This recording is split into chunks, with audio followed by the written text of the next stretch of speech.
সৈয়দনা আদমকে আল্লাহ যখন বানালেন তিনি বানালেন মিন তিনিন লাযিব, এঁটেল মাটি থেকে বানালেন। ও আকাশ, এই মাটির উপরে 40 বছর তুমি বৃষ্টি দাও। 40 বছর এঁটেল মাটির উপরে বৃষ্টি জমতে জমতে জমতে জমতে এটা হয়ে গেল হামাইম মাসনুন, কাদামাটি। সুবহানাল্লাহ পড়েন। কাদামাটি থেকে গেল 40 বছর। কাদামাটি থেকে আল্লাহ সৈয়দনা আদম আলাইহিস সালামের ডাইস বানালেন। তারপরে আল্লাহ সূর্যরে বললেন, ইয়া শামসু হাররিকি আলাইহি 40 ইয়াউমা।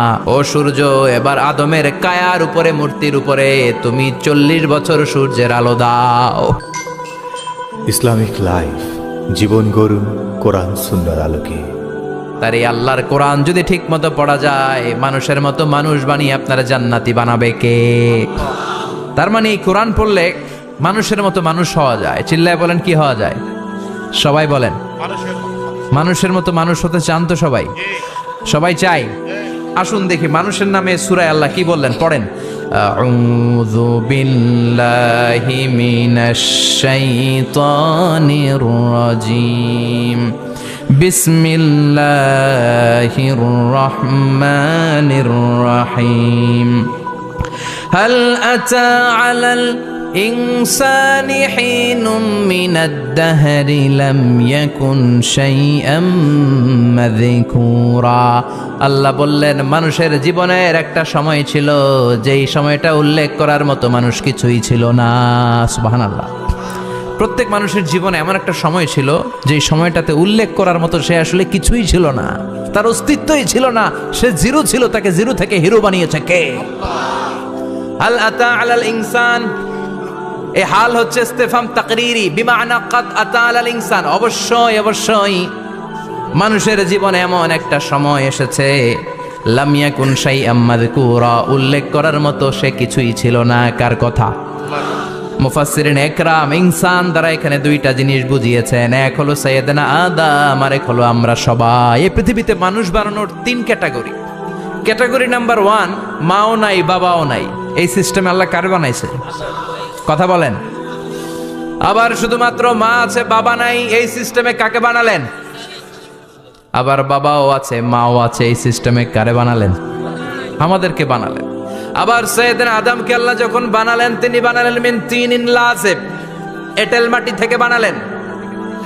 এঁটেল মাটি দিয়ে কাঠামো বানানো যায় না, স্ট্রাকচার করা যায় না। এঁটেল মাটি জমিন থেকে নিয়ে আল্লাহ রেখে দিলেন 40 বছর। চিল্লায় বলেন, কয় বছর? আর আকাশকে বললেন, ইয়া সামা ওয়ামতিরি আলাইহি 40 সানা। ও আকাশ, এই মাটির উপরে 40 বছর তুমি বৃষ্টি দাও। 40 বছর এঁটেল মাটির উপরে বৃষ্টি জমতে জমতে জমতে জমতে এটা হয়ে গেল হামাইম মাসনুন, কাদামাটি। সুবহানাল্লাহ পড়েন। কাদামাটি থেকে গেল 40 বছর। কাদামাটি থেকে আল্লাহ সাইয়েদনা আদম আলাইহিস সালামের ডাইস বানালেন। তারপরে আল্লাহ সূর্যরে বললেন, ইয়া শামসু হাররিকি আলাইহি 40 ইয়াউমা। ও সূর্য, এবার আদমের কায়ার উপরে, মূর্তির উপরে তুমি 40 বছর সূর্যের আলো দাও। 40 বছর সূর্যের প্রখর ও তীব্র তির্যক তাপে এবং কিরণে আদম হয়ে গেছে এখন সলসলিন কাল ফাখার, টোকা মল্লে ঠন ঠন করে। সুবহানাল্লাহ পড়ে। এখনো রুহের ফুৎকার দেয় নাই এখনো, কিন্তু কেটে গেছে 120 বছর। 340 কত? 120 বছর চলে গেল।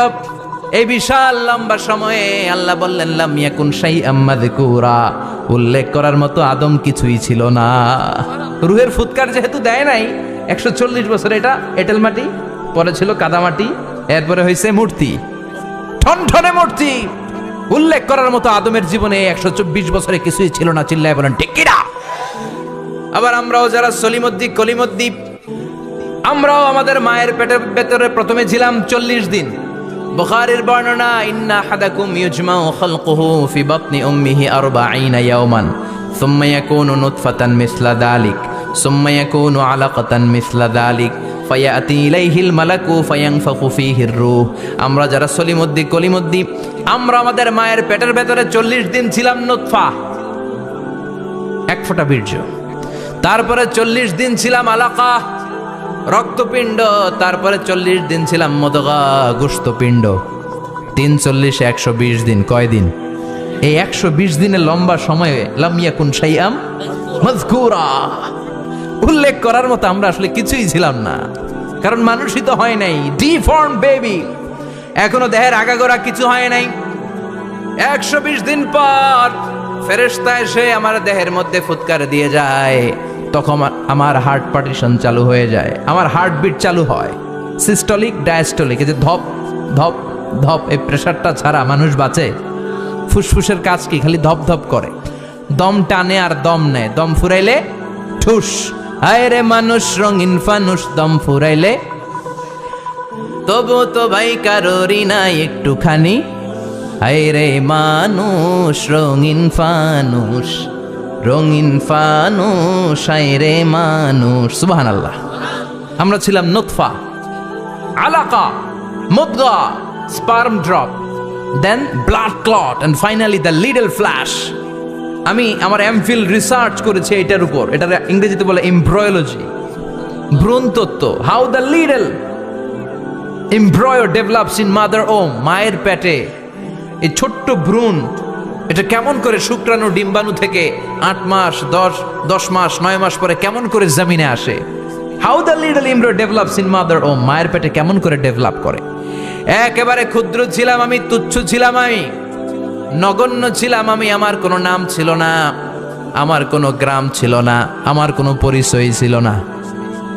এখন দুনিয়াতে আমাদের পরিচয় আছে না নাই?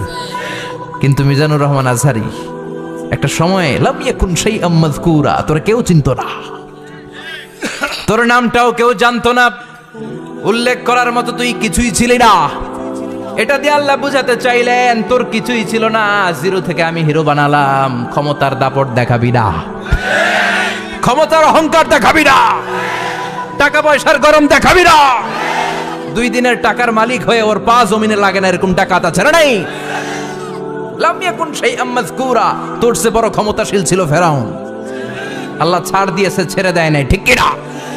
নমরুদরে ছাড় দিয়েছে, ছেড়ে দেয় নাই, ঠিক কি না? আবু জাহেলকে ছাড় দিয়েছে, ছেড়ে দেয় নাই, ঠিক কি না? এখনো যারা গাদ্দারি করে, ইসলামের বিপক্ষে কথা বলে, ইসলামকে জমিনের ভিতর গেড়ে দিতে চায়, দেখা যায় আল্লাহ ওদেরকে ছাড় দেয়, কিন্তু ছেড়ে দেবে না। চিল্লায় কও ঠিক কি না? পৃথিবীতে কেউ তো স্থায়ী হয় না, হোক না সে ফেরাউন কিবা নমরুদ। কেউ ভাবে চিরদিন রয় না, কেউ ভাবে চিরকাল রয় না। কেউ থাকতে আসে নাই, এত বড় বড় দাপটওয়ালারা সব শেষ। আমি তো প্রায় জায়গায় বলি, আমি ফেরাউনের লাশটা নিজে দেখে এসেছি, যেহেতু আমি আল আজহার ইউনিভার্সিটির স্টুডেন্ট। 200 পাউন্ড লাগে দেখতে, আমি দেখছি ফ্রি। আমার আল আজহারের জামিআতু আল আজহার শরীফের একটা কার্ড ছিল, ওইটা দেখাইলে সব ফ্রি, ফ্রিতে দেখে আসছি। ঢুকে দেখি ফেরাউন চাচা শুয়ে রয়েছে। আমি বললাম, ফেরাউন চাচা কেমন আছো? How are you? What's up man? কোনো আওয়াজ নাই। আমি জিজ্ঞেস করেছি তাকে, কেমন আছো তুমি, কি অবস্থা, কেমন যাচ্ছে তোমার, হোয়াটস আপ? কোনো আওয়াজ নাই। আমি অবাক হয়েছি, এই লোকটার হুঙ্কারে মিশরের জমিন থার থার করে কাঁপতো, আজ করে শেষ করে দিছে কে? আজ আছে কাল নাই, ঠুস, দম ফুরাইলে। এজন্য আল্লাহ বললেন, হাল আতা আলাল ইনসানি হিনুম মিনাদ দাহরি লাম ইয়াকুন শাইআম মাযকুরা। মানুষের জীবনে এমন একটা সময় ছিল, উল্লেখ করার মতো সে কিছুই ছিল না। আমরা যে কত ক্ষুদ্র ছিলাম আপনি কল্পনাও করতে পারবেন না। ফালইয়ানযুরিল ইনসানু মিম্মা খুলিকা, খুলিকা মিম্মা ইন দাফিক ইয়াখরুজু মিন বাইনিস সুলবি ওয়াত তারাইব। বাবার পৃষ্ঠদেশ থেকে, মায়ের বক্ষদেশ থেকে দুইটা মিলিত হয়ে মায়ের জরায়ুর ভেতরে তোরে সেট করলো কে? আমরা ছিলাম শুক্রাণু। শুক্র চিনেন? স্পার্ম। শুক্রও ছিলাম না আমরা, শুক্রাণু মানে শুক্রের অণু। ডিম্ব আমরা ছিলাম না, আমরা ছিলাম ডিম্বাণু মানে ডিম্বের। আরবিতে বলে আল বুয়াইদা আল উনসাউইয়া। 1 ফোঁটা বীর্যের ভেতরে, 1 ফোঁটা শুক্রের ভেতরে 20 কোটি অণু থাকা লাগে। ওই 20 কোটির একটা ছিলাম আমি। 20 কোটির একটা ছিলেন আপনি। উল্লেখ করার মতো আমি কিছুই ছিলাম না, আমরা কিছুই ছিলাম না। চিল্লা এখন ঠিক কি না? আল্লাহ বললেন, লাম ইয়াকুন শাইআম মাযকুরা, কিছুই ছিল না। স্পার্ম ড্রপ আর ওভাম দুইটাকে মিলিয়ে আমি আল্লাহ করে ফেললাম জাইগোট। সেইটারে আমি বানালাম এমব্রয়ো, ভ্রূণ, ব্যাঙ্গাচির মতো। শীত বর্ষাকালে বৃষ্টির পরে দেখবেন ব্যাঙের বাচ্চাগুলো খালি ছোটাছুটি করে, তাই না? কালো কালো দেখা যায় না? আমি আপনি আমরা প্রত্যেকে এরকম ব্যাঙের বাচ্চার মতো ছিলাম। হাত পা তো দূরের কথা, ব্যাঙের বাচ্চার মতো ছিলাম। মায়ের জরায়ুর দেয়ালে লেপ্টে ছিলাম। আমাদের হাত ছিল না, আমাদের পা ছিল না, কিচ্ছু ছিল না। সেখান থেকে আল্লাহ আমাদেরকে বড় করতে লাগলেন। এরপরে আমরা হয়ে গেলাম ফেটাস, ডেভেলপড স্টেজ। 120 দিন পরে আল্লাহ তাআলা আমাদের রুহের ফুৎকার দিলেন, আমার হার্ট দিলেন, আমার লাংস দিলেন, আমার গল ব্লাডার দিলেন, আমার কিডনি দিলেন, আমার লিভার দিলেন, আমার ইন্টেস্টাইন দিলেন, আমার দেহের ভিতরে তিনি রক্ত ঢুকিয়ে দিলেন।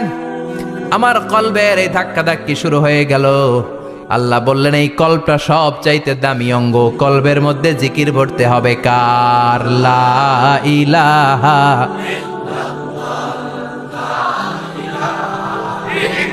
লা ইলাহা ইল্লাল্লাহু মুহাম্মাদুর রাসূলুল্লাহ সাল্লাল্লাহু। কলবের ভেতরে ভরতে হবে আল্লাহর জিকির। অনেকেই কলবের ভেতরে ভরে আয়না, আছে না নাই? আয়না বসাইয়া দে মোর দয়াল বাবা, কেল্লা কাবা আহেনার কারিগর, আয়না বসাইয়া দে মোর।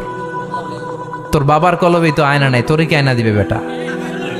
বিশ্বনবী কখনো বলেছেন কলবে আয়না বসাতে? বিশ্বনবীর সাহাবারা কলবে বসাতে হবে আল্লাহর জিকির। আলা বিযিক্রিল্লাহি তাতমাইন্নুল। দুনিয়ার কোনো কিছু কলবকে ঠান্ডা করতে পারে না, একমাত্র আল্লাহর জিকির। এজন্য আল্লাহ বললেন, হাল আতা আলাল ইনসানি হিনুম মিনাদ দাহরি লাম ইয়াকুন শাইআম মাযকুরা। প্রতিটা মানুষের জীবনে এমন একটা সময় ছিল উল্লেখ করার মতো কিছুই ছিলাম না। এই আয়াতটা যখন ইসলামের প্রথম খলিফা বিশ্বনবীর ডান হাত সাইয়েদনা আবু বকর পড়তেন, তিনি শুধু কান্না করতেন, চোখের পানি ফেলতেন আর বলতেন, লাইতাহা তাম্মাত, হায় হায় আমার পুরো জীবন যদি এভাবেই কেটে যেত। লাম ইয়াকুন শাইআম মাযকুরা, মায়ের পেটের ভিতরে যখন ছিলাম, কিছুই যখন ছিলাম না, এরকমই যদি থাকতাম কতই না ভালো হতো। লা নাবতালি ওয়ালা নালিদ, জন্মগ্রহণ করতাম না, পরীক্ষার সম্মুখীন হতাম না, জীবনটা যদি এমনিই কেটে যেত কতই না ভালো হতো। এজন্য আল্লাহ বললেন, প্রতিটা মানুষের জীবনে এমন একটা সময় ছিল উল্লেখ করার মতো সে কিছু ছিল। এরপর আল্লাহ বললেন, ইন্না খলাকনাল ইনসানা মিন নুতফাতিন আমশাজিন নাবতালি ফাজআলনাহু সামিআন বাসীরা। নিশ্চয় আমি মানুষকে জমাট বাঁধা মিশ্রিত নুতফা থেকে তৈরি করেছি। বাবার শুক্রাণু মায়ের ডিম্বাণু দুইটাকে মিলিয়ে দিল কে? জরায়ের ভিতরে সেট করলো কে? আল্লাহ বললেন, ফি কারারিম মাকিন, গোপনতম প্রকোষ্ঠে। যেই প্রকোষ্ঠে কোনো কবিরাজের কবিরাজি কাজে লাগে নাই, কোনো ডাক্তারের ডাক্তারি কাজে লাগে নাই, কিন্তু 9টা মাস ধরে খাবার পানি আর অক্সিজেন তোরে দিছে কে? আবার আল্লাহ বললেন, ফি যুলুমাতিন সালাস, 3টা প্যাকেট পড়িয়ে তোরে আমি রেখেছি। যতটুকু টেম্পারেচারে রাখলে তুই বেঁচে থাকবি, ততটুকু টেম্পারেচারে তোরে রেখেছে কে? এজন্য আল্লাহ বললেন, মিন নুতফাতিন আমশাজিন নাবতালি, তারপরে তোকে আমি পরীক্ষা করতে শুরু করলাম দুনিয়ায়। দুনিয়াতে আমাদের জন্য পরীক্ষা আছে না নাই? যে আল্লাহর কাছে যত প্রিয় তার পরীক্ষাও তত। আসাদুন নাসি বালাআন আল আম্বিয়া, দুনিয়ার মধ্যে সব চাইতে বেশি আল্লাহ পরীক্ষা করেছেন নবীদের। ঠিক কি না? সাইয়েদনা ইউসুফ আলাইহিস সালাম 10 বছর জেলে বন্দী ছিলেন। বিশ্বনবী 3 বছর জেলে বন্দী ছিলেন। শিয়াবে আবি তালেবের জেলখানায় বিশ্বনবী ছিলেন কি ছিলেন না? এজন্য জেল জরিমানা মুমিন ভয় পায় না। ঠিক কি না? আল্লাহ বললেন, নাবতালি, তোকে আমি পরীক্ষা করব ভয় দিয়ে, ক্ষুধা দিয়ে, সম্পদের হানি ঘটিয়ে, প্রাণ নাশের হুমকি দিয়ে। ইসলামের কথা বলা এত সোজা না। আপনি ইসলামের কথা বলবেন, আপনার বিরুদ্ধে ষড়যন্ত্র আছে না নাই? কিন্তু এগুলো দেখার আমাদের সময় আছে নাকি?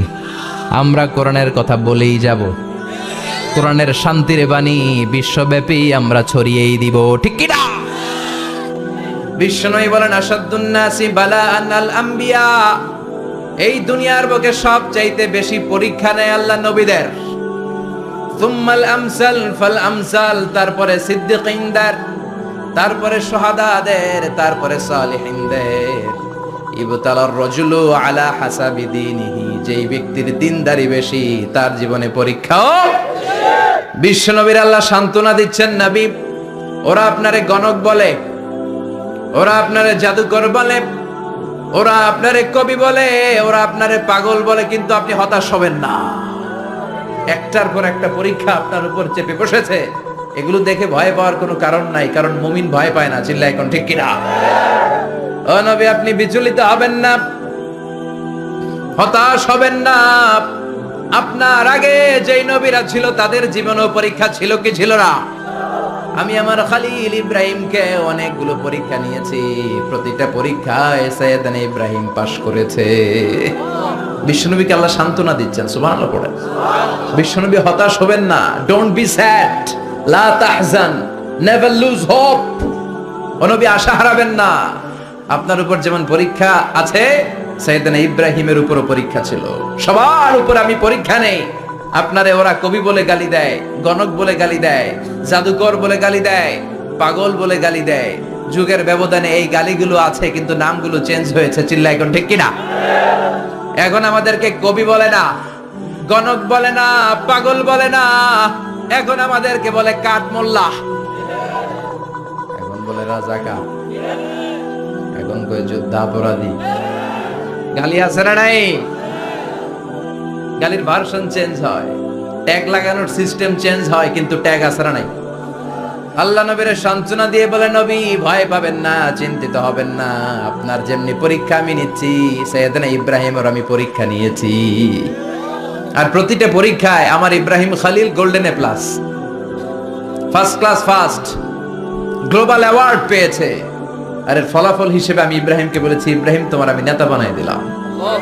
Allah put Sayyidina Ibrahim in some test. In some test. Everyone has to face test. প্রত্যেককেই test and trial, পরীক্ষার সম্মুখীন হতে হয়। And Sayyidina Ibrahim successfully overcome all the tests. Allah said, Ibrahim, I'm gonna make you the leader. সুবহানাল্লাহ পড়েন। একটার পর একটা পরীক্ষা আল্লাহ নেয়ার পরে যখন দেখলেন একটা তো ফেল করে না, আল্লাহ খুশি হয়ে বললেন, যাও, ইন্নী জাইলুকা লিন-নাসি ইমামা। ইব্রাহিম, আমি মুত্তাকিনদের জন্য, গোটা বিশ্বের মানুষদের জন্য তোমার ইমাম বানায় দিলাম। কত পরীক্ষা যে উনি ওনার জীবনে দিয়েছেন, কত কঠিন রাস্তা যে তিনি পাড়ি দিয়েছেন, তার কোনো শেষ নাই। সর্বপ্রথম পরীক্ষা ছিল ইলকাউহু ফিন্নার, অগ্নি পরীক্ষা। কি পরীক্ষা? নমরুদ বলল, ইব্রাহিম ঈমান ছেড়ে দাও, তাহলে জানে বেঁচে যাবা, নাইলে আগুনে ফেলবো। সাইয়েদনা ইব্রাহিমের এক কথা, জীবন যাবে কিন্তু ঈমান যাবে। ঈমানের পথে অবিচল থেকে আমার মরণ যেন হয়, তোমারই কাছে মিনতি আমার, তোমারই কাছে মিনতি আমার। মহামহিম দয়াময়, ঈমানের পথে অবিচল থেকে আমার মরণ যেন হয়। পড়ে না আমি আরো জোরে পড়ে না আমিন। নমরুদ বলে, ঈমান ছেড়ে দাও, তা না হলে আগুনে ফেলবো। সাইয়েদনা ইব্রাহিম বলে, জীবন যাবে কিন্তু ঈমান যাবে। তার মানে আগুনের পরীক্ষায় পাস। চিল্লায় বলেন, আগুনের পরীক্ষায়। পরীক্ষা নাম্বার 2, একটার পর একটা পরীক্ষা নিতে আল্লাহ শুরু করলেন। আল্লাহ বললেন, ইব্রাহিম যাও, কলিজার টুকরা সন্তানকে আর হাজারকে, আমরা ওনারা ডাকি বিবি হাজরা, আমরা কি ডাকি বাংলাদেশে? আসলে নাম কি? হাজার। যাও, তোমার স্ত্রী হাজারকে মক্কার ধুধু প্রান্তরে ফেলে দিয়ে আস, ওখানে মানুষ নাই, প্রাণী নাই, জনমানব শূন্য, দেখি আমার কদ্দুর ভালোবাসো। বলতে দেরি, টু শব্দ নাই, মরুভূমিতে ফেলে দিয়ে আসলেন। তার মানে পরীক্ষা নাম্বার 2তেও, কথা বলেন, 2তেও। পরীক্ষা নাম্বার 3, আল্লাহ বললেন, ইব্রাহিম দেখি তোমার হৃদয়ে আমার জায়গা কতটুকু, যাও কলিজার টুকরা সন্তান ইসমাইলের গলার মধ্যে তলোয়ার লাগাও। সাইয়েদনা ইব্রাহিম বিয়ে করার পর থেকে আল্লাহর কাছে চাইতে চাইতে শেষ, মাগা সন্তান হয় না। ওনার প্রথম সন্তানটা হয়েছিল সাইয়েদনা ইসমাইল যখন জন্মগ্রহণ করেছে, ইব্রাহিমের বয়স ছিল 86 বছর। সুবহানাল্লাহ কইতে মনে চায় না? এই এলাকায় আসেনি 86 বছর বয়সে সন্তান হয়েছে? হ্যাঁ, এরকম শক্তিশালী পুরুষ কেউ আছে? 86 বছর বয়সে তো হাঁটতেই পারে না, কথা কন। সাইয়েদনা ইসমাঈলকে যখন আল্লাহ তাআলা সাইয়েদনা ইব্রাহিমকে উপহার দিয়েছেন, তখন সাইয়েদনা ইব্রাহিমের বয়স, চিল্লায় বলেন কত? 86 বছর বয়সে যে কলিজার টুকরা সন্তানটাকে হাতে পেলেন, চাঁদের মতো সুন্দর ছেলে। আল্লাহ বললেন, দেখি আমার হৃদয়ে তোমার জায়গা কতটুকু, ইসমাইল রে জবাই করো। বলতে দেরি, ছুরি লাগাতে দেরি হয় না। তার মানে এই পরীক্ষায় পাস। একটার পর একটা আল্লাহ পরীক্ষা নিয়েছেন, একটার পর একটা পরীক্ষা। আগুনের পরীক্ষায় পাস, ফ্যামিলি বিসর্জন দাও, পাস। কলিজার টুকরা সন্তানের গলায় ছড়ি লাগাও, পাস। এবার আল্লাহ বললেন, এরপর তোমারে বড় দায়িত্ব দিব, তোমাকে হজ প্রোগ্রামের এমডি বানায় দিলাম, ম্যানেজিং ডাইরেক্টর অফ হজ। সুবহানাল্লাহ কইবেন না? আল্লাহ বললেন, ইব্রাহিম বিশাল বড় কাফেলা বানাও, হজের আঞ্জাম দাও। সাইয়েদনা ইব্রাহিম বললেন, আল্লাহ দুদুমরু প্রান্তর, জনমানব শূন্য, মানুষ নাই, পাখি নাই, কেউ নাই, কিভাবে আমি হজের আঞ্জাম দেব? আল্লাহ বললেন, ইব্রাহিম হজ প্রোগ্রামের ম্যানেজারগিরি করতে চাইলে 3টা পেশা তোমাকে বেছে নিতে হবে। কয়টা? এই 3টা পেশা এর সমন্বয়ে তুমি হজের প্রোগ্রামের আঞ্জাম দিতে পারবে। পেশা নাম্বার 1, তোমার রাজমিস্ত্রির কাজ করতে হবে। পেশা নাম্বার 2, তোমার ঝাড়ুদারগিরির কাজ করতে হবে। পেশা নাম্বার 3, তোমার মুয়াজ্জিনগিরি করতে হবে। সুবহানাল্লাহ কইবেন না? وَإِذْ يَرْفَعُ إِبْرَاهِيمُ الْقَوَاعِدَ مِنَ الْبَيْتِ وَإِسْمَاعِيلُ رَبَّنَا تَقَبَّلْ مِنَّا إِنَّكَ أَنْتَ السَّمِيعُ الْعَلِيمُ। সাইয়েদনা ইব্রাহিম আর কলেজের টুকরা সন্তান ইসমাইলকে নিয়ে রাজমিস্ত্রির কাজ শুরু করে দিলেন। আল্লাহু আকবার। কাবা ঘর ভেঙে চুরমার, বাপ বেটা মিলে রাজমিস্ত্রির কাজ, পাথর কেটে কেটে বাপ বেটা মিলে কাবা ঘর বানায়। পেশা নাম্বার 1 শেষ। পেশা নাম্বার 2 ঝাড়ুদারগিরি। পেশা নাম্বার 2 কি? আল্লাহ বললেন, তাহহিরা বাইতিয়া লিত-তাইফিনা ওয়াল-আকিফিনা ওয়ার-রুক্কা'ইস সুজুদ। মসজিদেরি ঝাড়ু বারদার হোক আমারে হাত, শোনো আমারে মুনাজাত, শোনো শোনো ইয়া ইলাহি আমারে মুনাজাত, শোনো আমারে মুনাজাত। পড়েন আমিন। আল্লাহ বললেন, তাহেরা পরিষ্কার করো, মানে ঝাড়ু দাও। বাইতি আমার কাবা ঘর, লিত-তাইফিনা তাওয়াফকারীদের জন্য, ওয়াল আকিফিনা ইতিকাফকারীদের জন্য, ওয়ার রুক্কা'ইস সুজুদ রুকুকারীদের জন্য, সিজদাকারীদের জন্য। ঝাড়ু দাও। বাপ বেটার রাজমিস্ত্রিগিরি শেষ, এবার ঝাড়ুদারগিরি শুরু। সুবহানাল্লাহ বলেন। এরপর আল্লাহ বললেন, 3 নম্বরে মুয়াজ্জিনগিরির কাজ করো। ওয়াআযযিন ফিন-নাসি বিল-হাজ্জি ইয়াতুকা রিজালাও وعلى كل ضامر يأتين من كل فج عميق। সুবহানাল্লাহ পড়েন। ও ইব্রাহিম, আজান দাও। আজান মানে ঘোষণা, তুমি হজের ঘোষণা দাও। মানুষদের ডেকে বলো, আল্লাহ ঘর বানিয়েছেন, এই ঘরে তোমরা হজ করতে আসো। সাইয়েদনা ইব্রাহিম বললেন, আল্লাহ আমি আর আমার পোলা ছাড়া কেউ নাই। কেউ আছে? মানুষ নাই, আপনারা কেউ নাই, আমি কার সামনে আজান দেব? আমি কার সামনে ঘোষণা দেব? আল্লাহ মানুষ নাই, প্রাণী নাই, পাখি নাই, দৃশ্যমান কিছু নাই, কোথায় আমি ঘোষণা দেব? আল্লাহ বললেন, দাঁড়াও, দাঁড়িয়ে তুমি আজান দাও, ঘোষণা দাও। তোমার এই আজানের আওয়াজটা গোটা বিশ্বের সব মানুষের কানের ভেতরে আমি আল্লাহ পৌঁছে দেব।